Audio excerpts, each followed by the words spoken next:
Hola, ¿cómo están? Estamos en otra edición de Balanza Judicial. Quien les habla, Raúl Ramírez y Liz Analía Acosta. Hola Liz, ¿cómo estás? Hola Raúl, ¿cómo estás? Y también un saludo a todos nuestros oyentes. Bueno, hoy queremos hablar acerca de la acusación de la Fiscalía en contra de un ex intendente. Estamos hablando del ex intendente de Lambaré, Armando Gómez. Se habla de que él, junto con otras personas, idearon un plan para poder estafar a la municipalidad. Y el monto no es chiquito, Raúl. Estamos hablando de, según la fiscalía, se desviaron 9.300 millones de guaraníes de la municipalidad de Lambaré.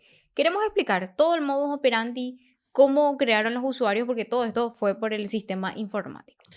Claro que esto es la acusación del Ministerio Público. Esto lo presentó ante el juzgado del doctor Humberto Tazú, quien finalmente va a tener que fijar una fecha de audiencia preliminar donde va a estudiar si los elementos que presentó en esta acusación son válidos como para ir a juicio oral y público, ¿verdad? Total, tenían todo un sistema, según siempre el fiscal Francisco Cabrera, la unidad de delitos económicos, quien acusó la semana pasada justamente a el ex intendente Armando Gómez y a otros 4 funcionarios específicamente: Rodrigo Portillo Chirife, quien es jefe de tesorería; Edgar Iván Villalba, director interino de gestión tecnológica; Ricardo Ricciardi, funcionario de dicho departamento; y también el exdirector de administración y finanzas, Roberto Paredes. Son 5 en total, Liz. Sí, exactamente. El fiscal Francisco Cabrera habla de 6.390 anulaciones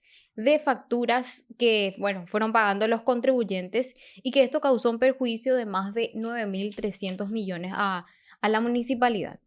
Y justamente la fiscalía hace una estructura o explica detalles de cómo supuestamente se conformó este plan, porque el fiscal habla de que idearon un plan para poder hacerse de las recaudaciones que ingresaban a la municipalidad en concepto de impuestos y que supuestamente diseñaron todo un sistema de anulación de facturas, retención de depósitos en tesorería y también una remisión tardía a los bancos. Todo esto supuestamente se hizo a través del sistema informático.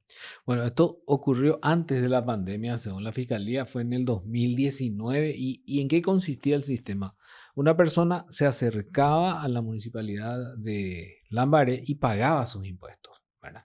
Se le eh, recibía el pago y se les pedía justamente Comprobante. el comprobante del pago del impuesto. Bueno, ¿qué pasaba? Al final del día de todas las recaudaciones, esto era enviado al tesorero, enviaba las recaudaciones diarias al director de administración y finanzas, en este caso Roberto Paredes, según siempre la fiscalía. Y él lo que hacía era supuestamente señalar cuáles eran los montos que iban a ser anulados. Bueno, estos montos que eran señalados para la La anulación anulación. eran pasados nuevamente al tesorero y el tesorero le pasaba a supuestamente Edgar Villalba, que era el de gestión tecnológica, y también a Ricardo Ricciardi, quien era el funcionario de dicho departamento. Entonces procedían a través del sistema informático, anular esos ingresos que entraban. Y según la fiscalía, se anulaban entre 20 millones, 30 millones o quizás se alcanzaban también los 40 millones por día. Esto hacían fuera de horario laboral, una vez que concluían la jornada, digamos, diaria, o también los fines de semana, según lo que dice la acusación. ¿Cómo se hacen esas anulaciones? Ya lo dijimos un poco, lo fuimos diciendo ya antes, que una vez que el contribuyente hacía el pago, se le entregaba esto, el comprobante de ingreso original,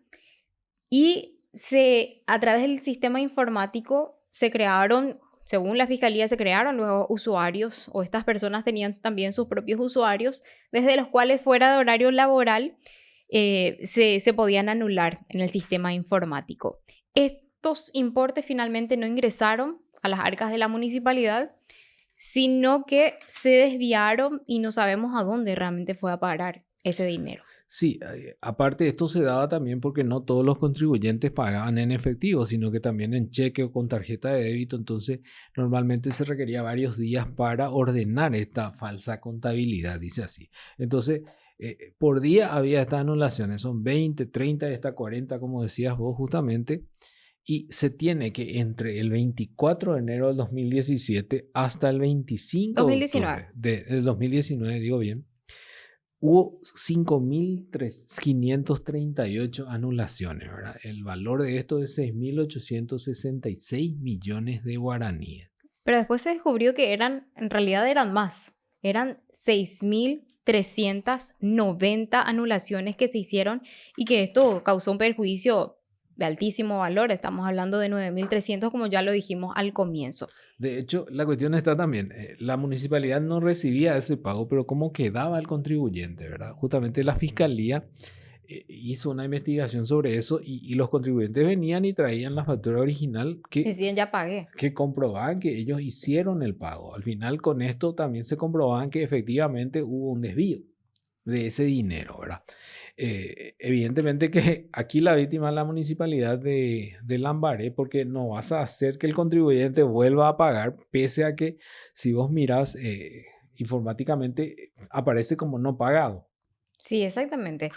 Incluso como se crearon varios usuarios para poder anular las facturas. Lo dijimos, se hicieron 5 usuarios específicamente. La mayoría de estos fueron creados efectivamente en ese año, en el 2019, supuestamente por Edgar Villalba, quien después borró entre noviembre y diciembre de ese año. Cuando se interviene en la municipalidad, él borra los usuarios. Estos pertenecían o correspondían a, uno de ellos por lo menos correspondía a una persona que anteriormente funcionaba o él trabajaba como capacitor en la municipalidad. Estaba en la parte informática, que es José Insfram, quien renuncia en el 2018 ya. Ahora, era un exfuncionario y ellos lo vuelven a activar su usuario en el 2019 para poder operar desde este usuario. O sea, era uno de los 5 usuarios que ellos crearon supuestamente. Y de hecho, Liz, lo que se hizo también fue incautar los teléfonos de los procesados. Se hizo una pericia. Una extracción de datos justamente, y entre los mensajes descubiertos de los teléfonos había, por ejemplo, se sabía que el dinero supuestamente sustraído por Portillo en ocasiones era llevado a una bodega de nombre Nápoles, que estaba ubicada en Lambaré. Incluso de allí supuestamente Edgar Villalba retiraba el dinero, ¿verdad? Y entre estos mensajes, en una conversación, según siempre la Fiscalía, del 26 de octubre de 2019, entre Rodrigo Portillo y Edgar Iván Villalba decía: la plata que le adeudan a Armando Gómez y Roberto Paredes, que ya le han hecho ganar más de $1 millón y solo les corresponde $50,000 por eso. Dice. O sea, era un reclamo. Se estaba reclamando porque ellos 50,000 y los otros 1 millón, ¿verdad? Y ellos hablaban también de Armando Gómez, digo bien, como el jefe, ¿verdad? Así lo tenían, y según la fiscalía él estaba en conocimiento y de hecho habría supuestamente percibido también parte de ese dinero. Entonces tenemos así, los procesados o los acusados en este caso con pedido de juicio oral están por los hechos de hurto, estafa mediante sistemas informáticos, asociación criminal, y con respecto a Chirife, Villalba y Ricciardi también están por alteración de datos relevantes para la prueba. Bueno, esto finalmente va a ser estudiado en audiencia preliminar ante el juez de delitos económicos Humberto Tazú. Va a fijar una fecha para la audiencia y ahí se va a ver si estas pruebas son relevantes o no para elevar a juicio oral. Ahí es donde se van a producir estas pruebas, porque lo que se hace en la preliminar es ofrecer las pruebas, se producen en el juicio oral y ahí se va a ver si se prueba o no que esto es cierto. Exactamente. Igual estamos, según la fiscalía, ante un hecho bastante grave que se descubrió, supuestamente que operaban desde la propia municipalidad de Lambaré. ¿Nos vamos, Raúl? Nos vamos, nos encontramos la próxima semana con más Balanza Judicial. Chao, chao.